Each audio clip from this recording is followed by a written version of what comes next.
Nanawagan po ako sa inyo, si mga anak, maawa man sa akin. Tulungan man po ako ninyo, wala man ako, wala na akong asawa magsisilbi sa akin. Kakawa man ako ang kalagayan ko, matanda na po ako, wala man na sa akin nagsisilbi, yung lang isang anak ko lang. Kaya sabi ko, tulungan man ako ni Kuya Bal.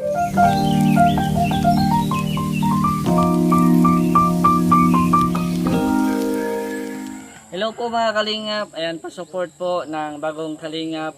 Anak po to ni Kuya Gilbert, si Kalingap JM. So paki-supportaan, paki-subscribe yung kanyang YouTube channel at syempre pa-view po ng kanyang mga videos para po ma-monetize siya at ma-reach din po niya yung 1,000 subscribers. Salamat, God bless. So yan, good afternoon mga Kalingap. So it's me, Kalingap GM. Ayan. So kasama natin ngayon si Kalingap Gilbert, scout.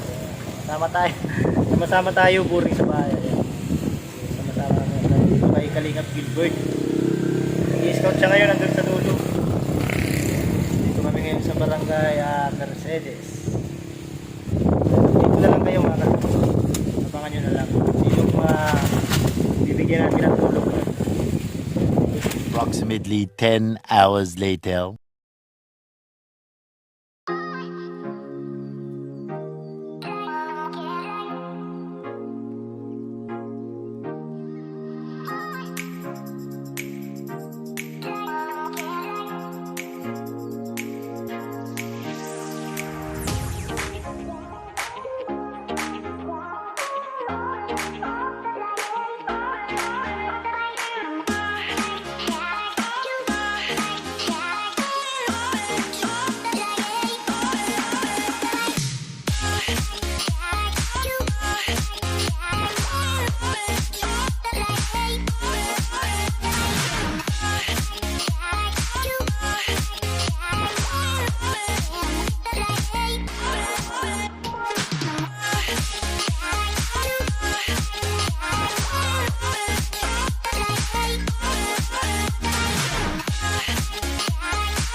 Po yung bahay po ninyo.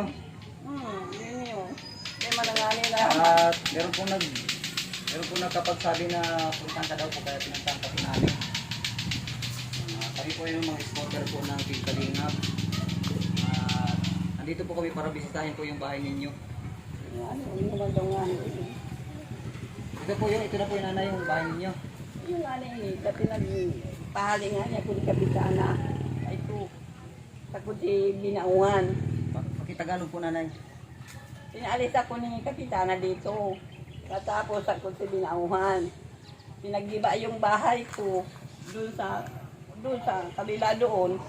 At pinag-ano dito. Hindi naman pinag-ayos. Igawa ko naman yung yung gamit-gamit ko. Nakihiram ako doon sa tindahan ng yung pamangkin ko. Doon ako na pinatira at giba na yung palibot. Yung alis doon sa bahay ko ay para patakpil ko doon sa bahay-bahay na liit. Kanina po yung bahay po na yun na tinitiran po ninyo. Doon sa pamangkin ko nga, tindahan naman lang yun na mayong tabi ang palibot. Kaya yung mga lata, takpil ko na lang doon sa palibot para hindi ako pasukin ng ahas. So, ito po nanay, bahay mong ito, hindi po ito matitirhan. Gawaan ng mga halos wala pa pong mga dingding. Tingnan mo man yan, Mga Kalingap. Sabi ko nga matasag lang yung yung flooring. Natira-tirahan ko na naman. May bike ka po nanay, sa'yo po nanay itong Hindi ko yung sarili. Wala ko ditong gamit. Lagi na itong basurahan, lagi ng pinapark lang po yung nakikipark po yung bike. Nakikidagos lang yung bibigar. Ika ko nga niyang gabihan, anong tanuman ko nga niyan, Ito, madamo na po nanay, madamo na yung kaninan mo. Madamo na kaninan mo.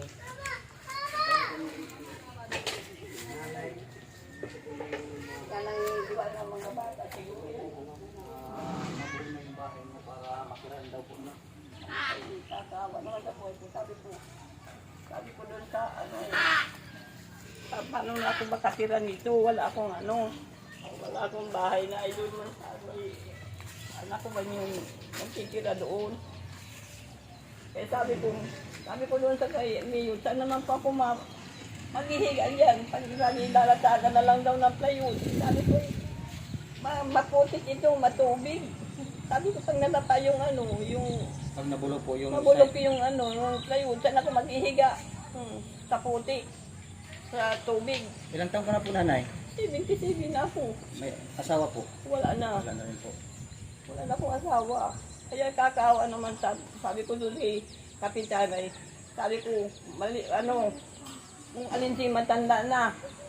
Siya pag pinaalis dito sa bahay kong ito, isa na ko pinapunta dito. Basta naman lang pinaglagyan ako na parang waiting seat. Sabi ko, yung mga walang hiya kayo. Sa alin ito lupa, pakin kayo na naman na mimirino dito. Ay ano handa ng kalsada. Nagpapirma ako, sabi ko, ayusin yung bahay. Yung lupa po ito, sino po may-ari? Ay, sa mga pakaw ito. Nakikipaglaban kami dyan kay Flores. Ano po ninyo ang pakaw na yun? Mga ano po ninyo? Ay, sarili ng mga ako namin ito. Kasi magtanong ka dyan, saan ko na yan? Sa pakaw itong lupang ito. So, ba't kayo po ang pinalis mo sa sarili po ninyo? Ay, nagkakain na yung kapitanan yan. Yung dati po? Tikit na ko yan. Yung dating kapitan po yun? Oo, si Binauhan. Eh, si Kuya, si Chano. Yun, napahali yun sa Kayo Kuya. po palang may-ari ng lupa tapos? Oo, Kayo pinalis po, kami yung, yan. kayo po yung walang lupa sa kawalang bahay? Ayun. Eh sabi ko, matanda na ako. Matanda na kami dito mga kapatid. Dito na kami inaanak. Dito na kami nagtanda. Oh. Ay palibasa, may mga karakatungdan yan dyan. Eh, nagpagawa siya ng sulat. Nagpirma ako. Hindi ko malam basta ang sabi. Pag naganda yun, iayos itong mga lata. Sabi ko, kami matutulungan ako. Hindi naman yung pinag-iintindi. Sabi pa rin tanong tayo ko yan di Kapitana. Kaya karating si Mayor ng Mercedes, si Calvo. Sabi ko, tinanong po niya ako, Mayor, ang bahay ko na pinagawa kaya ni Isano, matitirhan ba gayan, putik na, matubig pa. Pag nabulok, sabi ko, pag nabulok yung plywood, saan ako mahiga? Sa putik. Kaya, pinagawa ko, pinagpaano ko yung yung lata na pinagdiba doon sa bahay-bahay ko. Pinagtabing ko doon. Kahit ako, pagpapanday ko yun. Nakuyan ko si Kapitan, Binauhan. Sabi sa akin, kapag tatakpil ko yung mga lata doon sa palibot para hindi ako pasukin ng ahas. Sabi, ano kaya? Bakit po ngayon sa ako yan? Papagawa ko siya, itong ko yan si ate ko. Yung anak po Bawal ninyo? po niya dyan maggawa na si Atano. Sabi ko, Tano tabo. Abo mo pa ko sa diri mo ini. Sabi ko, hindi ninyo ito lupa. Sige, hindi ko ito papa gawa. Pero matay ako sa silupin, itatapon ko sa inyo. Ay, nagkikipag-diskusyonan ako, Tutoy. Ano pong gusto po ninyo mangyari, nanay? Ay, sorry ko nga, maayos lang ko na ini. Alin po ang maayos? Ay, bahay kong ini, madam ko yan, saka masuyaban dyan ang saka dito, oh. Yun po ang gusto ninyong mangyari, yung bahay po ninyo mapaayos-ayos naman. Ay, yung nga, gusto nga maayos man ito. Ay, mga ako ay mabaga po, Tutoy. Susulong mo na lang baga ako. Ay, man akong hanap buhay. Sabi ko nga, mater, pinta na lang ako. Sige po, manawagan po kayo, nanay. Baka may makaano po sa atin. May makapanood po na maawa po sa atin.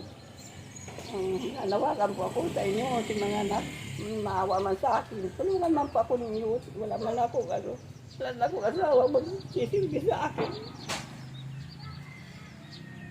Katawa man ako ang kalagayan ko, matanda na po ako, wala man na sa akin nagsisilbi, yung lang isang anak ko lang.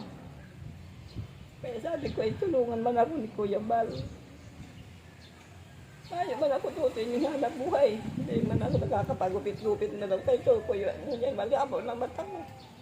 Wala na sa akin mga anak. Anak ko man, mga pobre na lang mga isang kaisan ko pa. Mga anak po ninyo. Uy, matulungan mo na ako ba? Maayos na nabutan na iyo. Yan tanim-taniman ko na yan, oh. Ito po na bahay mo talaga dapat maipagawa. Mga dito sa akin nakakapali. Patayan ako dito. Alam mo. So yun mga kalingap, si Nanay Maria pala, ayan. So may bahay daw pala siya dito sa may unahan, kaso pinaalis siya. Ayan. So kasi gagawin daw ng kalsada. Ito ng kalsada. So yung bahay niya giniba. Tapos parang ang ano daw ng barangay is ni Kapitan, pababahayan na lang siya ulit. Ayan. So kaya lang yung bahay na ipinagawa nga ganyan na yung kaya nagrereklamo siya kasi nagpirma daw siya, sakop yung lupa niya dito, magawa ng kalsada, tapos yung bahay niya pa na demolish ano. So pagka-demolish noon, ang pangako sa kanya patatayuan daw siya ulit ng bahay na bago. Kaso nga daw ang pinatayo sa kanya, yun ang ando na, siya na yun. Kaya wala siyang matirhan ano kasi sulo-sulo lang nga daw siya. So punta siya dito sa anak niya. Kasi yung anak man niya is ganyan din, wala man din daw hanap buhay. So nananawagan siya, naghihingi siya ng tulong kila Kalingap, kila Kuya Bal, ayan. So, sana matulungan mga Kalingap sa ayan.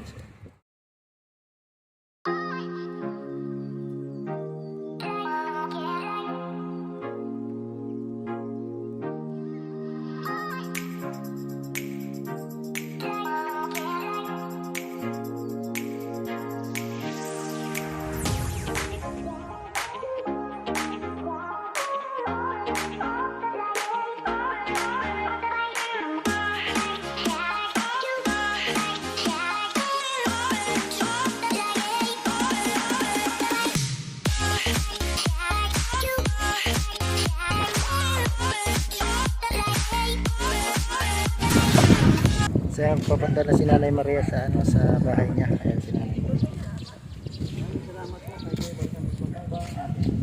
Ayan, maraming salamat guys. So dito ko natapusin guys yung video. Sana tulungan natin si Nanay Maria. Ayan. Nanawagan siya, naghingi siya ng tulong. Mapayos lang yung bahay niya. So maraming salamat mga Kalingap. Message lang kayo sa mga tutulong kay Nanay Maria. So, maraming salamat. Ayan. Bye.